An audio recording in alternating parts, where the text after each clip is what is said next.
Imagine a world where the dragon-proud longships of the Norse did not merely touch the shores of North America and retreat, but instead anchored there permanently, where Viking settlements grew into thriving colonies, where Old Norse became the language of millions in the New World, and where the history of the Americas unfolded along an entirely different path.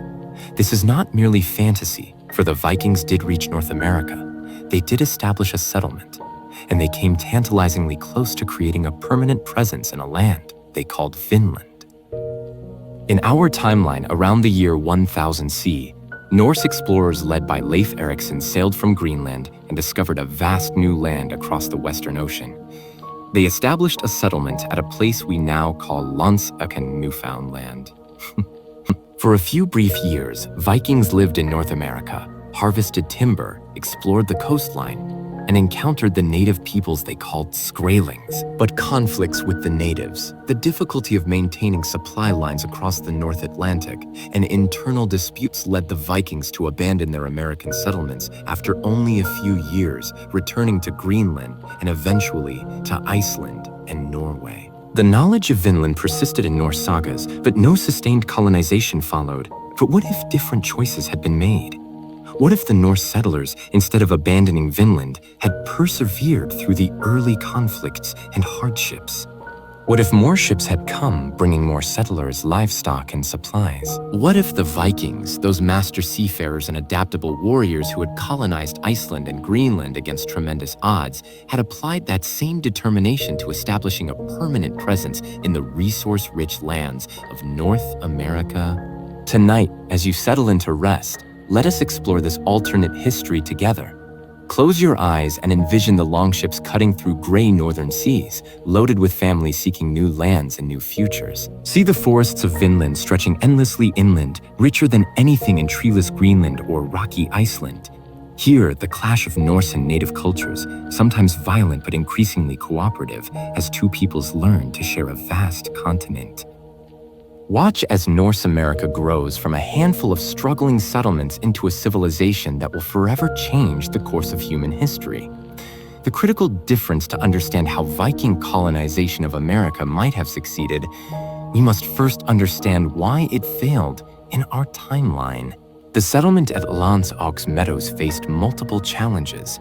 The Norse called the native peoples Skraelings, a term that perhaps meant weaklings or wretches, though its exact meaning is debated, and relations quickly became hostile. The sagas tell of violent encounters where the Norse killed natives and were in turn attacked by superior numbers. Additionally, Greenland itself was barely viable, supporting only a few thousand Norse settlers who struggled to maintain farms on the edge of the habitable world. It could not supply enough emigrants or resources to establish a strong presence in Vinland. The distance was also problematic. While Norse ships could make the journey, maintaining regular contact across hundreds of miles of dangerous ocean strained their capabilities. And finally, there was limited incentive. While Vinland had timber and potentially other resources, it was not clear that these benefits outweighed the costs and dangers of colonization. In our alternate timeline, several factors converged to produce a different outcome. First, Leif Erikson's initial settlement is larger and better provisioned. Rather than a small exploratory party, imagine that Leif brings several ships carrying not just warriors and explorers, but complete families, livestock, seeds, and tools, everything needed for permanent settlement rather than temporary exploration. Second, the approach to the native peoples is different. Instead of the initial violence that poisoned relations in our timeline, imagine that the first encounters are more carefully managed. Perhaps Leif, having learned from Norse experience in other lands where they successfully integrated with or conquered local populations, approaches the Skraelings with a combination of caution and openness. Trade is established before conflict erupts. The Norse offer iron tools and weapons, woven cloth, and other goods the natives prize. In return, they receive furs, food, and most importantly, knowledge about the land and its resources. Third, Greenland experiences an unexpected population boom. Perhaps the climate is slightly warmer in this timeline, making Greenland more productive. Perhaps disease doesn't strike as hard, or perhaps more ships arrive from Iceland and Norway. For whatever reason, Greenland's Norse population grows more rapidly, creating population pressure that makes expansion to Vinland not just attractive but necessary. Vinland takes root. The settlement that Leif Erikson establishes in the year 1000 C is positioned not at the northern tip of Newfoundland, but slightly further south, in what we would call the Gulf of St. Lawrence region. This location provides several advantages: milder climate than Newfoundland, access to rich fishing grounds, proximity to the St. Lawrence River, a natural highway into the continental interior, and a strategic position for trade with multiple native groups. The first winters are brutal, testing the resolve of the settlers as every Viking settlement has been tested. But unlike the failed settlement of our timeline, this colony persists. The longhouses built by the Norse provide shelter. The livestock they brought, sheep, goats, and a few precious cattle, survive and begin to reproduce. Most importantly, the Norse begin to learn from their scraling neighbors. The indigenous peoples of the region, ancestors of the modern Innu, Mi'kmaq, and other First Nations, are not primitive or helpless. They have lived in this land for thousands of years, developing sophisticated knowledge of its ecosystems, seasons, and resources. They know which plants are edible or medicinal, how to hunt the game that abounds in the forests, where to fish, how to travel using birch bark canoes that are superior in these waters to Norse boats, and how to survive winters that would kill unprepared Europeans. Initially wary of each other, Norse and native gradually begin to cooperate. The Norse have iron, which revolutionizes native technology. Iron axes, knives, and fishhooks are far superior to stone tools. Norse cloth is warmer and more durable than hide clothing. The Norse also bring new agricultural crops, barley, some vegetables, though these prove challenging to grow in the northern climate. In exchange, the natives teach the Norse how to survive in this new land. They show them which berries and roots are safe to eat. They teach them to tap maple trees for syrup, to hunt beaver and moose, to construct snowshoes for winter travel, and to build and use the remarkably efficient birch bark canoes. Most crucially, they teach the Norse about maize, corn, a crop native to the Americas that some northern peoples are beginning to adopt through trade with more southern tribes. Corn, adapted to northern growing conditions, will eventually become a staple of Norse Vinland, supplementing the barley and livestock that sustain them. Intermarriage begins within the first generation. Norse men, outnumbering Norse women in the initial settlement, take scraling wives. The children of these unions are raised speaking both languages, practicing elements of both cultures. This creates a class of intermediaries who facilitate trade and diplomacy between the two peoples. It also ensures that Norse Vinland, from its inception, is not a purely Norse society transplanted to America, but a hybrid culture combining Old World and New World elements. The Longhouse law governance in early Vinland follows Norse traditions but adapts to new circumstances. The settlers establish a thing, the traditional Norse assembly, where free men gather to make laws and settle disputes. Leif Erikson is acknowledged as the leader, but his authority is not absolute. Major decisions require consensus among the free men of the community. As the settlement grows and prospers, more ships arrive from Greenland. Some bring additional settlers, while others come to trade, exchanging goods from Europe for the valuable resources of Vinland: furs, timber, and eventually walrus ivory from hunting grounds further north. A pattern of seasonal voyages develops, with ships sailing west in spring and returning to Greenland in autumn. By 1020 C, 20 years after the initial settlement, Vinland is firmly established. The population has grown to several hundred Norse and perhaps twice as many Skrælings who have affiliated themselves with the settlement. A second colony is founded further south in a more temperate region with better agricultural potential. The Norse call this place Markland, and it begins to export timber back to treeless Greenland. The Norse bring Christianity to Vinland as they have recently adopted it themselves in Greenland and Iceland.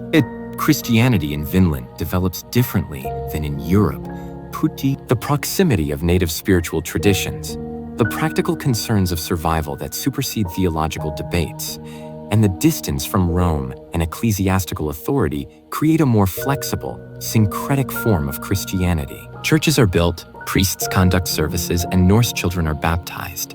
But the Old Norse gods are not entirely forgotten. and native spiritual practices are tolerated and even adopted by some Norse settlers.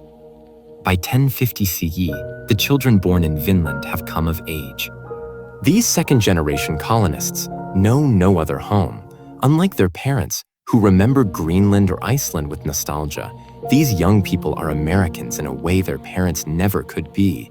They speak Old Norse, but also Algonquian languages learned from native neighbors. They practice Norse customs but have adapted to the rhythms of American seasons and landscapes. They are something new, neither fully Norse nor fully native, but a synthesis of both. The population of Norse Vinland has grown to several thousand, distributed across 5 main settlements, stretching from the Gulf of St. Lawrence south to what we would call New England. Each settlement develops its own character based on local conditions and relationships with nearby native groups.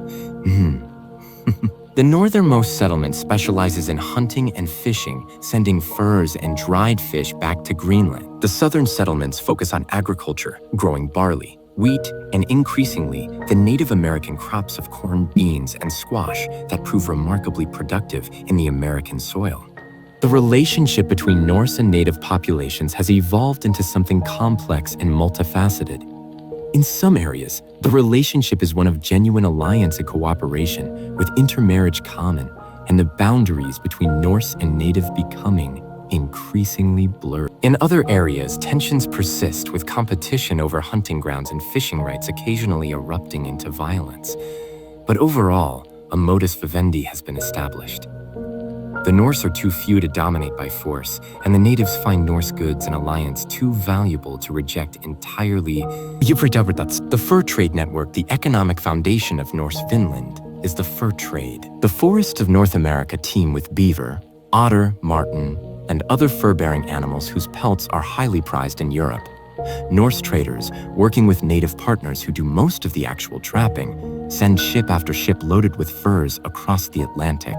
These furs are transshipped through Greenland and Iceland to Norway, where they are distributed throughout Europe, gracing the shoulders of nobles and enriching the Norse merchants who control the trade. The fur trade creates incentives for Norse expansion. Traders push westward along rivers and lakes, establishing posts further inland. They make contact with more distant native groups, learning of lands and resources beyond the coastal regions where the Norse have settled.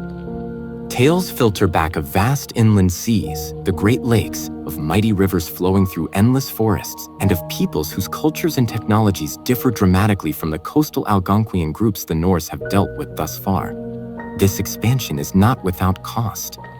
The fur trade, with its insatiable European demand, begins to deplete animal populations near the Norse settlements. Trappers must range further to find prime furs. This brings the Norse into contact, and sometimes conflict, with native groups who have no previous experience with Europeans and who resent the intrusion into their territories. Several trading expeditions end in violence, with losses on both sides. But the economic incentive is too strong to resist. By 1075 CE, Norse traders have reached the Great Lakes, establishing a post at what will eventually become a major trading center. They encounter peoples very different from the coastal groups, the ancestors of the Haudenosaunee, Iroquois, in the region south of Lake Ontario, the Anishinaabe around the upper Great Lakes, and numerous other groups. These peoples are impressed by Norse iron goods, but are not overawed. They are numerous, well-organized, and perfectly capable of driving out unwelcome visitors. The Norse learn to approach these peoples with respect and caution. Trade agreements are negotiated, often facilitated by Norse-native intermediaries from the coastal settlements who can communicate and navigate between cultures. The Norse offer iron tools, cloth, and increasingly goods imported from Europe specifically for the American trade, glass beads, copper pots, and woolen blankets. In return, they receive furs and something even more valuable: information about the continent's geography and the locations of resources. Agricultural revolution, while the fur trade enriches the Norse merchants and provides export goods that justify the transatlantic supply line, agriculture provides the foundation for permanent settlement and population growth. The Norse bring European agricultural techniques, plowing with oxen, crop rotation, animal husbandry. But they also adopt Native American agricultural practices, particularly the Three Sisters system of growing corn, beans, and squash together in complementary fashion. The combination proves remarkably successful. The Norse settlements produce agricultural surpluses that support growing populations. Farms spread along river valleys and coastal plains. The Norse clear forests, something they're very good at, needing timber for buildings, ships, and fuel, and create agricultural landscapes that, while different from their European predecessors, serve similar purposes. This agricultural success has profound implications. It means that Norse Vinland can be self-sustaining in food production, not dependent on supplies from Greenland or Europe. This independence strengthens the colonies and encourages more settlement. Families in overcrowded Iceland or marginal farms in Norway hear of the abundant land and resources in Vinland and make the dangerous Atlantic crossing to try their fortune in the New World. The agricultural revolution also affects Norse-native relations. As Norse farms expand, they encroach on lands the natives use for hunting, gathering, and their own agriculture. This creates tensions that must be carefully managed. In some cases, native groups are displaced, forced to move or assimilate into Norse society.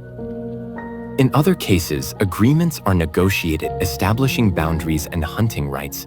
The Norse thing increasingly includes native representatives, acknowledging their stake in decisions about land use and resource management. The Skald's Tale, cultural fusion as Norse and native cultures interact over generations, a distinctive Norse-American culture begins to emerge. This is most visible in the stories told by the Skalds, the Norse poets and storytellers who preserve and transmit cultural knowledge. Traditional Norse sagas speak of heroes in Scandinavia, of gods in Asgard, of voyages to Iceland and Greenland. But the Skalds of Vinland begin to compose new sagas set in America, featuring both Norse and native heroes, incorporating native spirits and mythological beings alongside Norse gods, and celebrating deeds performed in American landscapes. A new mythology is being born, one that will define Norse-American identity for generations to come. The gods themselves seem different in this new land. Thor remains Thor, but he is also associated with the Thunderbirds of native mythology. Odin the Wanderer seems to have much in common with the trickster figures of native stories. The boundaries between Norse and native spiritual traditions blur, creating a syncretic religious practice that Scandinavian Christians would find shocking, but that makes perfect sense to the people of Vinland. Language evolves as well. Old Norse remains the primary language of the settlements, but it incorporates numerous native words for American plants, animals, and concepts that have no Norse equivalents. The children of mixed marriages speak both languages fluently, and many purely Norse families learn enough Algonquian to communicate with native neighbors and trading partners. A pidgin language develops for trade purposes, combining Norse and native vocabulary and grammar. Material culture shows similar fusion. Norse smiths learn to work with native copper, creating tools and ornaments that combine Norse metalworking techniques with native designs. Norse weavers incorporate native dyes and decorative patterns into their cloth. Native hunters use Norse iron arrowheads and spear points. Norse warriors adopt native snowshoes, moccasins, and canoes. The practical advantages of each culture's technologies and techniques are recognized and adopted by the other. The Western Voyage in 1085 CE, a Norse trader named Thorvald Erikson, grandson of the famous Leif Erikson, organizes an ambitious expedition to explore further south along the American coast. His fleet of 3 ships sails from Vinland, following the coastline, seeking new trading opportunities and lands suitable for settlement. Thorvald's expedition reaches regions of remarkable warmth and fertility compared to the northern settlements. They encounter the ancestors of the Lenape, Powhatan, and other peoples of the mid-Atlantic coast. The climate here is far milder, the growing season much longer. Thorvald sees potential for settlements that could grow wine grapes, hence the original name Vinland, land of wine, and produce crops impossible in the northern colonies. But Thorvald also recognizes challenges. The native populations here are denser, more organized, and less impressed by Norse goods. They have extensive trade networks of their own, sophisticated agriculture, and no particular need for what the Norse offer. Moreover, the distance from the established Norse settlements makes this region difficult to support or defend. Thorvald establishes a small trading post, but makes no attempt at permanent settlement. He returns north with detailed knowledge of the coast, samples of new crops, and reports that will fuel Norse expansion in future generations. His voyage establishes that Norse Vinland is not isolated, but connected to a vast continent filled with diverse peoples and resources. Greenland's decline, Vinland's rise as the 11th century progresses. A subtle but crucial shift occurs in the relationship between Greenland and Vinland. Initially, Vinland was a colony of Greenland, dependent on the mother settlement for supplies, settlers, and contact with Europe. But by 1100 CE, this relationship is reversing. Greenland, always marginal, is struggling. Climate fluctuations make farming increasingly difficult. The walrus ivory that was Greenland's primary export is becoming scarce as walrus populations decline from overhunting. The Greenland Norse population, never large, is stagnating or declining. Meanwhile, Vinland is thriving. Its population is growing through both natural increase and continued immigration. Its economy, based on furs, fish, and agriculture, is strong. Its contact with native peoples provides access to resources and knowledge that benefit the entire Norse Atlantic world. Ships that once sailed from Greenland to Vinland increasingly sail from Vinland to Greenland, bringing supplies and resources to the struggling mother colony. By the end of the 11th century, the center of Norse America has shifted definitively from Greenland to Vinland. The thing held in Vinland is now the most important political assembly in Norse America. The Jarl who governs Vinland is more powerful than his counterpart in Greenland. And when difficult decisions must be made about the future of Norse America, those decisions are increasingly made in Vinland, not Greenland. This shift will have profound consequences. As Vinland becomes the primary Norse settlement in the Western Atlantic, it develops interests and ambitions distinct from those of Greenland, Iceland, or Scandinavia. The people of Vinland, especially those of the second and third generations, begin to think of themselves not as Norwegian or Icelandic colonists temporarily residing overseas, but as Vinlanders, permanent inhabitants of a new land with its own identity and destiny. The 12th and 13th centuries witnessed the full flowering of Norse civilization in America. By 1200 CE, the Norse population in Vinland and surrounding territories numbers over 20,000, with perhaps twice that number of natives living in close association with Norse settlements, having adopted elements of Norse culture, while maintaining their own identities. The settlements have spread from the original foothold in the Gulf of St. Lawrence region southward along the coast to what we would call Massachusetts and inland along major river systems. The largest settlement, which the Norse call Leifsborg in honor of Leif Erikson, has grown into a true town of several thousand inhabitants. It features a substantial stone church, a meeting hall for the thing, workshops for smiths and craftsmen, a harbor with facilities for building and repairing ships, and numerous farms in the surrounding countryside. The town serves as the political and economic center of Norse America, where jarls gather to make collective decisions, where ships from Greenland and occasionally from Iceland and Norway arrive with news and trade goods from the Old World, and where the accumulated wealth of the fur trade is concentrated. But Norse America is not simply a transplanted Scandinavia. The hybrid culture that emerged in the early generations has matured into something distinctive. The architecture blends Norse longhouse construction with native techniques adapted to local materials and climate. Clothing combines Norse wool with native leather and furs. Diet is a mixture of European grains and livestock with native corn, beans, squash, and game. The religious landscape includes Christian churches where Norse is spoken and native converts worship, but also sacred groves where older practices persist, and locations where native and Norse spiritual traditions have merged into something entirely new. The Norse-Skraeling Confederacy, as Norse settlements expand, they increasingly interact with more organized native polities. Around the Great Lakes and in the regions to the south and west of the primary Norse settlements, native confederacies and chiefdoms control substantial populations and territories. The Norse cannot simply push these peoples aside as they might have with smaller, less organized groups. The solution that emerges is a loose confederacy linking Norse settlements with allied native groups. This Norse-Skraeling confederacy, as it comes to be called, is not a unified state with a single government, but rather a network of alliances, trade agreements, and mutual defense pacts. Norse jarls and native sachems meet periodically in council to resolve disputes, negotiate territorial boundaries, and coordinate responses to external threats. The confederacy is held together by mutual benefit. The Norse provide iron tools, which revolutionize native agriculture, hunting, and warfare. They offer access to European trade goods that native leaders use to enhance their prestige and power.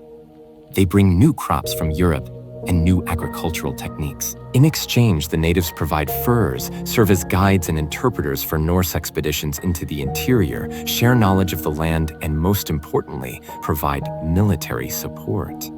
This military dimension becomes crucial around 1150 CE when Norse settlements come into conflict with a powerful native confederacy from the south, ancestors of the Powhatan, who are expanding northward and view the Norse presence as a threat. A series of wars lasting several decades tests the Norse-Skraeling alliance. The conflict is brutal, with villages burned, crops destroyed, and casualties on all sides. The Norse bring advantages to warfare: iron weapons and armor, larger ships for coastal raids, and military discipline learned from centuries of Viking warfare. But they are heavily outnumbered in fighting in unfamiliar territory. Their native allies provide crucial support: warriors who know the land, scouts who can track enemy movements, and knowledge of native warfare tactics. The conflict ends not with decisive victory for either side, but with a negotiated peace establishing boundaries and trade relationships, much as Viking raids in Europe often ended in negotiated settlements rather than total conquest. The Vinland sagas, the oral culture of the Skalds, gradually gives way to a written tradition as literacy spreads through North America. Monasteries and churches, following the European model, become centers of learning and manuscript production. But the texts they produce are distinctively Norse-American. The Vinland sagas, as they come to be called, chronicle the history of North America from Leif Erikson's founding voyage to contemporary events. But unlike medieval European chronicles that focus primarily on kings, battles, and the doings of the nobility, the Vinland sagas incorporate native voices and perspectives. Many are written by scribes of mixed Norse-native descent who record stories from both traditions. These sagas become the foundational texts of Norse-American identity. They explain how the Norse came to America, how they learned to survive and thrive in the new land, how they formed alliances with native peoples, and how a new civilization was born from the meeting of old world and new. They are read in churches, recited at feasts, and taught to children, ensuring that each generation understands its heritage. The sagas also serve practical purposes. They contain geographical knowledge about the American interior, advice on dealing with various native groups, and information about resources and dangers. They are, in effect, survival manuals for a hybrid civilization still learning to navigate its environment. Technology and innovation North America in the 13th century is, in many ways, technologically more advanced than contemporary Scandinavia or Europe. This advancement comes not from superior Norse innovation, but from the fusion of two technological traditions. Norse ironworking combines with native copper metallurgy to create new alloys and techniques. Norse shipbuilding incorporates native birch bark canoe design, producing hybrid vessels that combine the seaworthiness of Viking longships with the maneuverability of canoes in rivers and lakes. Norse agriculture adopts native crops and cultivation methods, producing yields that surpass what could be achieved with purely European techniques in this climate. Perhaps most importantly, North America develops sophisticated knowledge of the continent's geography. By 1250 CE, Norse traders and explorers have traveled vast distances, along the coast as far south as modern Virginia, inland to the Mississippi River, and north to Hudson Bay. They have produced maps, crude by later standards but far more accurate than any European knowledge of North America, showing rivers, lakes, mountains, and the locations of native settlements. This geographical knowledge is jealously guarded. Norse merchants understand that their prosperity depends on controlling access to American resources. They do not share their maps with European traders or provide detailed information about American geography to visitors from the Old World. This secretiveness will have significant consequences when other Europeans eventually attempt to explore westward across the Atlantic. The church in Vinland Christianity in North America has developed along a unique trajectory. Cut off from direct papal authority by the Atlantic Ocean and weeks of dangerous travel, the Norse-American church becomes effectively autonomous. Bishops are selected by local clergy and ratified by the Thing, not appointed by Rome. Theological disputes are resolved locally rather than referred to distant church councils. This independence allows the Norse-American church to adapt to local conditions in ways that would be impossible in Europe. The church accommodates and even incorporates elements of native spirituality, arguing that God prepared the native peoples for Christianity through their own spiritual traditions. Native converts are not required to completely abandon their cultural practices, only to reinterpret them in Christian terms. This flexibility makes Christianity far more appealing to natives and facilitates the creation of a genuinely hybrid religious culture. The church also serves crucial social functions. Monasteries provide education, teaching literacy in both Norse and Latin. Churches serve as community centers where Norse and natives gather for worship, festivals, and markets. Priests often serve as mediators between Norse and native communities, using their linguistic skills and cultural knowledge to facilitate communication and resolve disputes. The persistent question, despite its success and growth, Norse America in the 13th century faces a fundamental question. Is this a permanent civilization or an extended colonial venture? Are the Norse in America to stay forever, or will they eventually return to their European homelands? For the first few generations, the answer was ambiguous.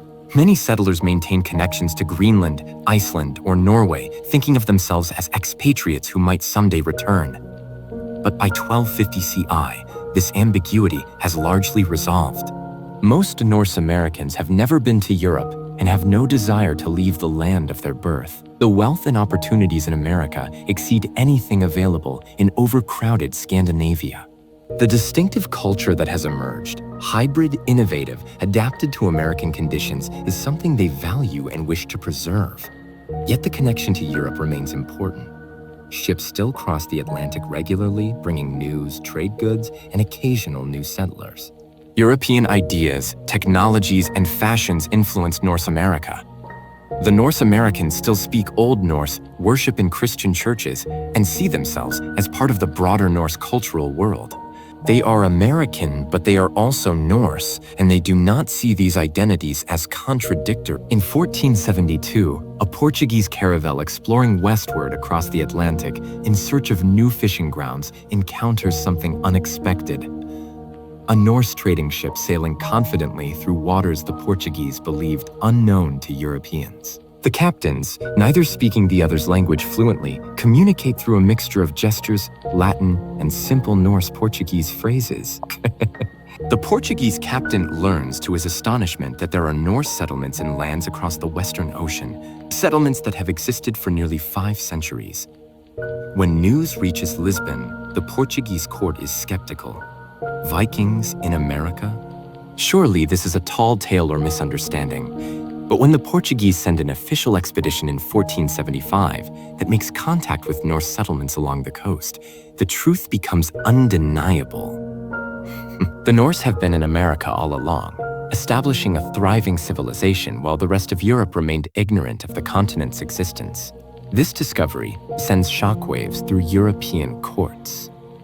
The implications are profound. There is land across the Atlantic, it is inhabitable, and someone is already there claiming it. The Portuguese, pragmatic traders immediately seek to establish relations with the Norse Americans and gain access to their trade networks. They offer European goods, wine, olive oil, weapons, textiles, in exchange for furs, fish, and timber. The Norse Americans, always eager for European luxuries their own craftsmen cannot produce, welcome the trade. Columbus finds a Norse harbor when Christopher Columbus sails west in 1492, seeking a route to Asia. he encounters not pristine wilderness or isolated native peoples, but a well-established Norse presence. The Norse respond with the medical knowledge they possess, primitive by modern standards but superior to native remedies for old world diseases. Quarantines are established, the sick are isolated and cared for, and Norse physicians work desperately to save lives. Their efforts mitigate the disaster but cannot prevent it. By 1550, the native population of the regions where Norse settlements are concentrated has declined by perhaps 50% from pre-contact levels. This demographic catastrophe reshapes Norse America. With fewer native allies and trading partners, the Norse must rely more heavily on their own numbers and resources. European immigration, previously a trickle, increases as word spreads of opportunities in Norse America. The hybrid culture shifts, becoming more Norse and less native as the indigenous demographic declines. This transformation is mourned by many Norse Americans who see the unique civilization they built disappearing, replaced by something more conventionally European. The exchange of knowledge, despite conflicts and the disease catastrophe, the 16th century sees an unprecedented exchange of knowledge between Norse America and Europe. The Norse Americans possess centuries of accumulated information about American geography, native peoples, resources, and climate. European powers are desperate to obtain this knowledge for their own colonial ventures. The Norse sell maps, carefully edited to protect their most valuable trade routes and resources, to European buyers.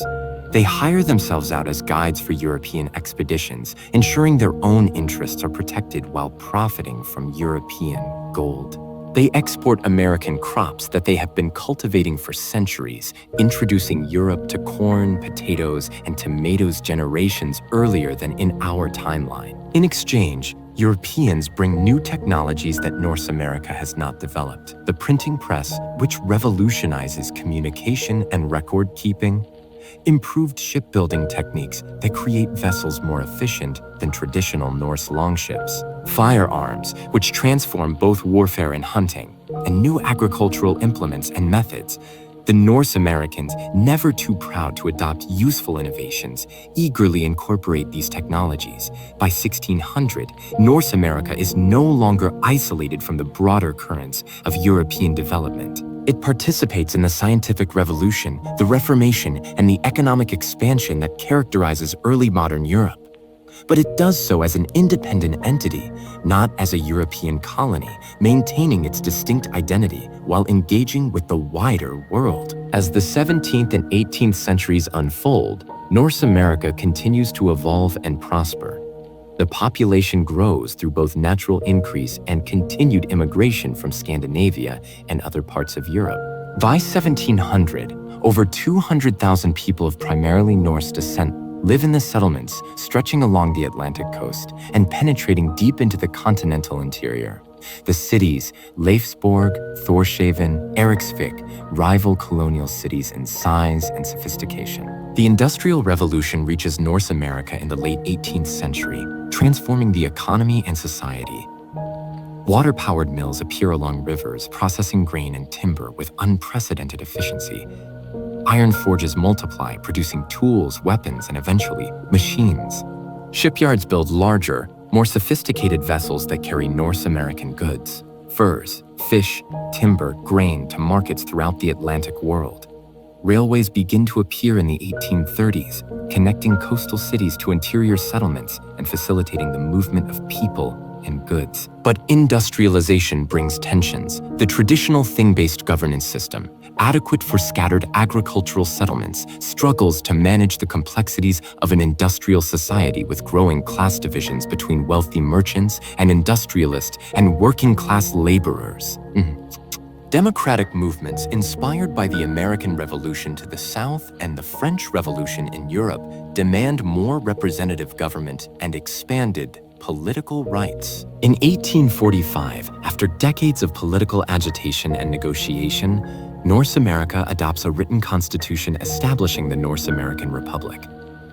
The traditional thing evolves into a parliament with representatives elected by a broad franchise.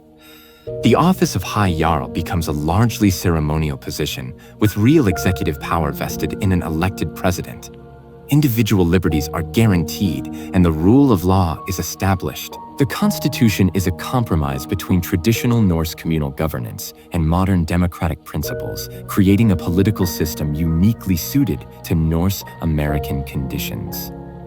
The modern nation today, in our alternate timeline, the Norse-American Republic is a prosperous nation of over 30 million people, occupying much of eastern North America from the Gulf of St. Lawrence to the Carolinas, and stretching westward to the Great Lakes and the Ohio River Valley. Beyond this core territory, Norse influence extends further west through trading relationships, cultural ties, and scattered settlements. The capital, Leifsburg, is a modern city where glass skyscrapers rise alongside medieval stone churches and reconstructed Norse longhouses preserved as historical monuments. The harbor that once sheltered Viking longships now accommodates massive container ships and cruise vessels. Streets that were once muddy tracks are now paved thoroughfares carrying electric trams and autonomous vehicles. Yet the city maintains a distinctively Norse character. Runes appear on street signs alongside Latin letters. Traditional festivals mark the turning of seasons, and the city's layout still reflects its origin as a medieval Norse settlement.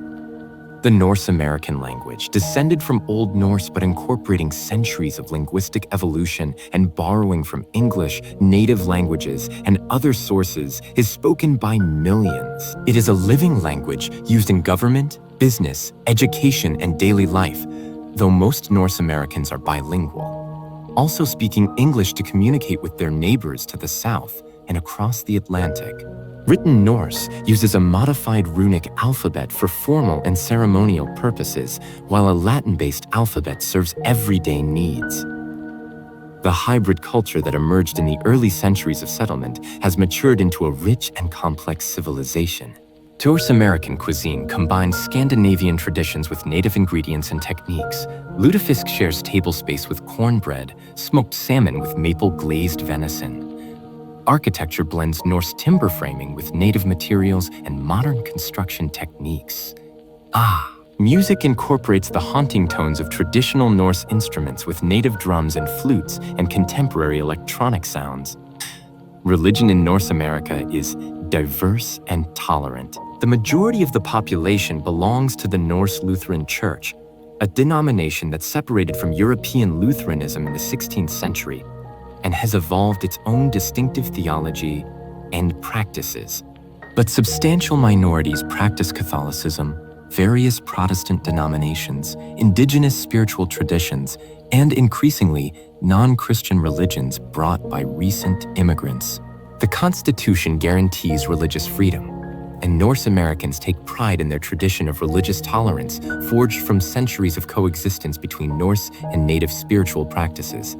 North America in the world, the Norse-American Republic, plays a significant role in global affairs. Its economy, based on advanced manufacturing, technology, agriculture, and natural resources, is one of the world's largest. North American companies are major players in international markets. The country is a founding member of various international organizations and participates actively in global diplomacy. Relations with neighboring nations are generally good, though occasionally complicated. To the south, the United States of America, which in this timeline encompasses a smaller territory than in our world, limited by North American expansion, is a close ally and trading partner, though economic and political competition creates periodic tensions. To the north, the Canadian provinces, which include some areas that are North American in our timeline, maintain friendly relations facilitated by cultural similarities and economic ties. North America's relationship with Scandinavia is complex, combining nostalgia for ancestral homelands with pride in having built something new and distinctive. North Americans study Old Norse literature, maintain cultural exchanges with Denmark, Norway, Sweden, and Iceland, and feel a sense of kinship with modern Scandinavians. But they also recognize that they are no longer Norwegian or Icelandic, but North American. A people forged in the crucible of American experience. The indigenous peoples who were partners in creating North America, though devastated by disease and marginalized by subsequent waves of European immigration, have not disappeared. Substantial native communities exist throughout North America, maintaining traditional lifeways on reservation lands, where others fully integrated into mainstream Norse-American society. The Constitution recognizes indigenous rights and reserves political representation for Native communities, acknowledging their role as the continent's original inhabitants and as partners in building Norse-American civilization. Reflections on the road not taken as we reach the end of our journey through this alternate history, we might reflect on what might have been.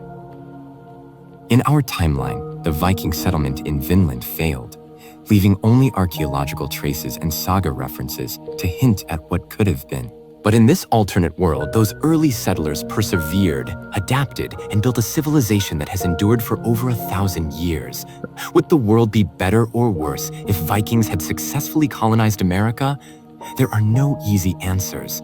Norse colonization still brought disease that devastated native populations, still involved displacement and conflict, still represented European expansion at the expense of indigenous peoples. But the hybrid culture that emerged, blending Norse and native traditions, created something unique, a civilization that belonged neither fully to the old world nor fully to the new, but to both. Perhaps the lesson is simply that history is not inevitable, that the choices individuals and societies make in moments of crisis can send civilization down radically different paths, and that success often depends on the willingness to adapt, to learn from others, and to forge new identities from the meeting of different cultures. Conclusion: sleep under northern stars as sleep approaches, and this long journey through an imagined history comes to its end. Let your mind rest with images of this Norse-American world. Picture the long ships that first brought settlers across the gray North Atlantic, their dragon prows cutting through storms and fog to reach an unknown shore. See the first hesitant meetings between Norse and native, the exchange of iron for knowledge, the gradual building of trust, and eventually family ties that bound two peoples together. Imagine the hybrid settlements growing over centuries, Norse timber halls standing beside native structures, children growing up speaking two languages and honoring two traditions, a new people emerging from the meeting of old world and new. See the seasons turning through generations. Winters when ice grips the land and auroras dance overhead. Springs when rivers break free and fish return. Summers of endless daylight and abundant harvest, autumns of color and preparation for winter's return. Picture modern Leifsborg today, ancient and new side by side, runic inscriptions illuminated by neon lights, the bones of wooden longships preserved in museums while their descendants, sleek and modern, ply the harbor. Hear the Norse-American language, evolved but recognizable, spoken by millions who trace their heritage back to both Norse settlers and native peoples, who see themselves as products of two worlds and belonging fully to both. Let the rhythm of this imagined history lull you into peaceful rest. Whether Vikings truly colonized America, or whether they turned back after a few brief years matters less than the reminder that history is full of paths not taken, of possibilities unrealized, of worlds that might have been. In your dreams tonight, perhaps you can visit that other America. Walk its streets, hear its languages, and marvel at how different choices in one moment 1,000 years ago might have changed everything. Sleep now, under stars that shine on both the world that is and the worlds that might have been. Rest peacefully knowing that in some timeline perhaps the Vikings stayed, the settlements grew, and a new civilization was born from courage, adaptation, and the meeting of distant peoples on the shores of an unknown land. Good night, and may your dreams carry you to Vinland.